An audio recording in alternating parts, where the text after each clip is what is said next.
Welcome to our lightning talk for the Open Education Conference 2024. This talk is going to be exploring synergies between OER and generative AI adoption in higher education.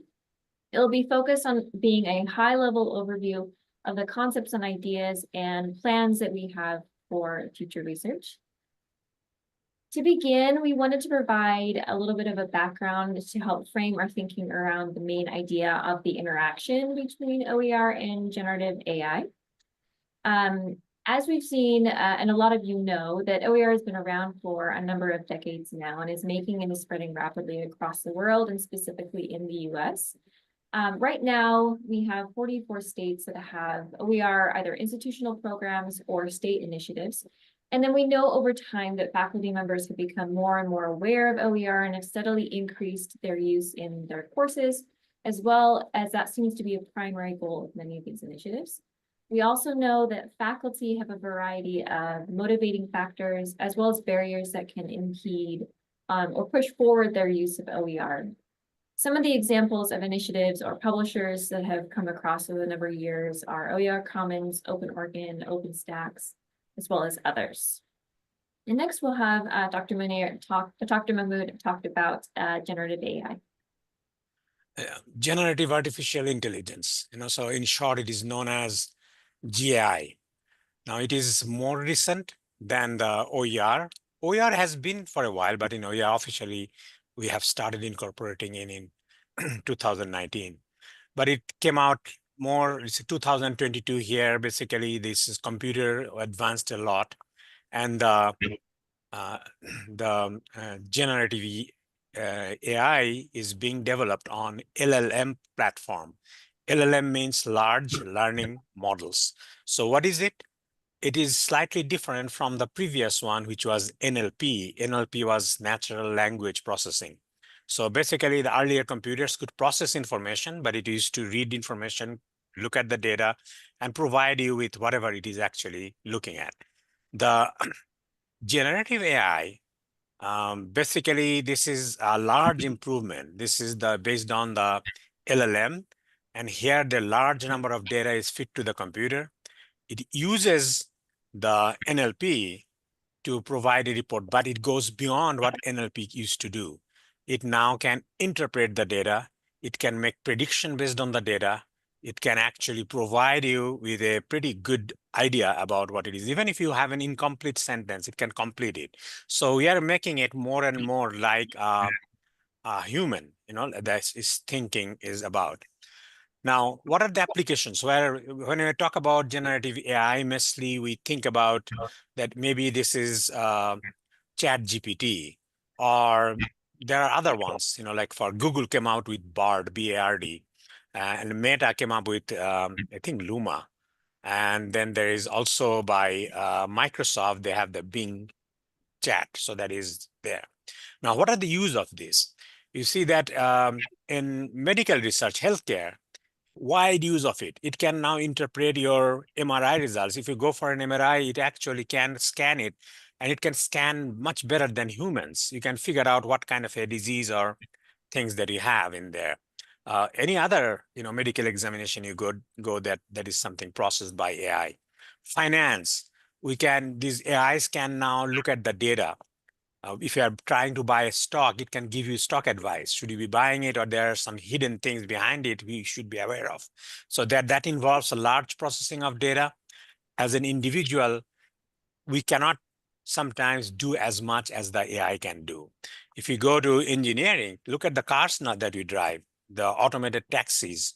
So these are all based on AI. It can even look at the if at your front, it can actually process the data. Or computing, it can even write codes for you. Okay, so then, so next slide. You see that institutions that encouraging the use of integration of GI and OER, that has been happening now. They have been doing it OER, but now there are ways you can actually integrate these two. This is considered an innovative practice, but also there are overlappings in there. So that is there. It's a new area that we have. Now I pass it on to Dr. Healy. Healy, she would be talking about the she'll talk about the data, the process of the data collection, the research that we have, and she'll be looking at the literature review. Thank you, Dr. Mahmud. So I'm going to talk a little bit about the literature review and our basic research plan. We can advance to the next slide, please. Recent research studies have actually shown that OER and AI have traditionally been explored as separate practices. And so there is significant opportunity in understanding their combined potential for both content creation and curation in education.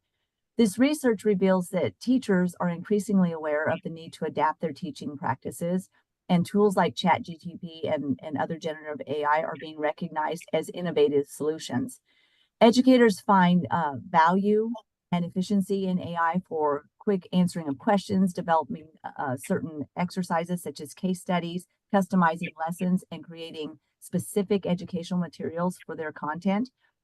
This aligns with studies highlighting AI's role in helping teachers focus more on classroom teaching rather than prepping for lessons.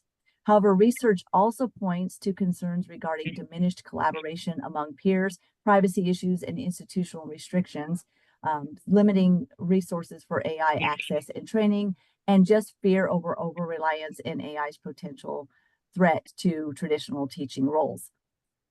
Parallel studies to this with the adoption of OER is often influenced by a teacher's personal values, including their teaching philosophies and beliefs.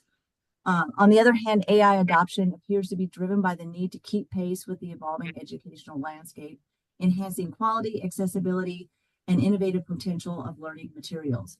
Despite some apprehension about AI's impact on student learning, educators do show a willingness to consider it as useful applications. So these findings coincide with existing research and suggest a valuable avenue for studying the readiness of educators who have used OER to embrace AI, particularly in terms of motivations driving the adoption and the barriers that are in place. Can we go to the next slide, please? So the gap is to examine the potential connection in the realm of faculty that have openness to leveraging AI and those that are already using OER in their classroom teaching and preparation for the classroom. So we're looking for the gap. Is there any gap between GAI, generative AI, and OER in the adoption for curriculum with similar characteristics across faculty? And our population is going to be Utah Tech University's faculty and those that are specifically using OER materials currently. And I'm going to pass it back to Dr. Mahmud. Okay, so the research questions that, thank you very much, Chris, or Dr. Healy. So in the research question that I'll try to address in our paper, there is no avoidance of the fact that AI is coming. Like this is the thing that as mentioned before, is in some areas it is used a lot, especially in medical research, in engineering.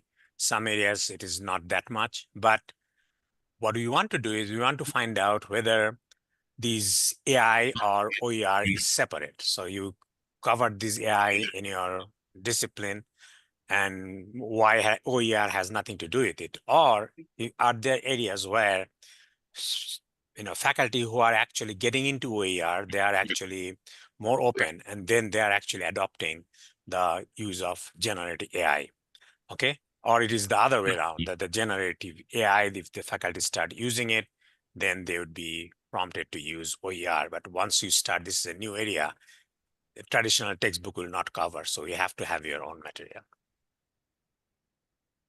I pass it to Emma Lanners. Thank you, Dr. Mahmud. So our hypothesis or ideas that we're kind of thinking about going into our research plans is that there might be some sort of reciprocal relationship with OER and generative AI adoption. That faculty who are using one are most likely going to be using the other, and maybe even vice versa. But we're curious to see if this remains true as we can continue our planned research in this area. But in the end, please reach out if you have any questions or ideas. We welcome further input or any dialogue that you have. And then other than that, thank you very much.